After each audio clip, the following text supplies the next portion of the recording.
Bonjour à tous, au programme de cette nouvelle revue de presse, les programmes fiscaux d'Emmanuel Macron et de Marine Le Pen, la hausse des prix de la pierre qui s'accélère et l'assurance retraite lance un simulateur pour calculer le coût d'un rachat de trimestre.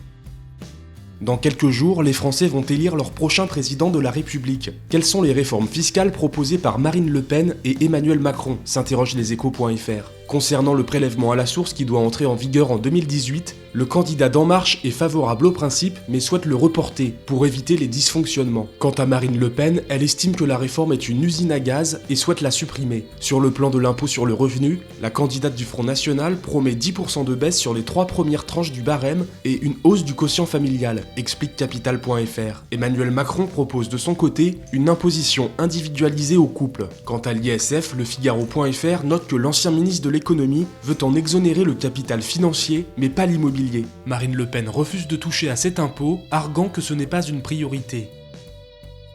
Au mois de mars, les taux de crédit immobilier remontent seulement de 0,02% pour s'établir à 1,51% en moyenne. Un niveau toujours très bas qui reste favorable aux emprunteurs, explique leséchos.fr. Le tableau est-il tout rose pour autant ? Les dernières statistiques des notaires relayées par le Figaro.fr confirment que les forts volumes de vente de ces derniers mois s'accompagnent de nettes hausses de prix. Ces derniers ont progressé en moyenne de 1,7% sur un an au dernier trimestre 2016. Mais selon les avant-contrats signés, l'inflation immobilière s'est accélérée au début de l'année. Les prix des appartements anciens devraient progresser de 4,3% sur un an à la fin du mois de mai, et ceux des maisons de 6,1%. Dans ces conditions, et après un début d'année idyllique, le marché immobilier pourrait trouver ses limites courant 2017.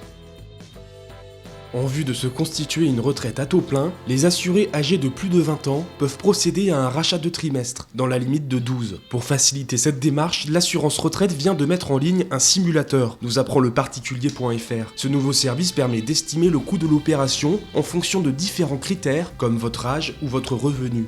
Après l'estimation, il est possible de télécharger le formulaire de demande de rachat. Le Monde.fr souligne que le service fournit une information brute, mais qu'il n'a pas un rôle de conseil. Il ne dira pas si l'assuré a vraiment intérêt à réaliser cette opération. Des calculs plus précis s'imposeront pour mesurer l'impact du rachat de trimestre sur le montant de la pension, et ainsi comparer cette rentabilité à celle qu'il pourrait obtenir avec un autre investissement.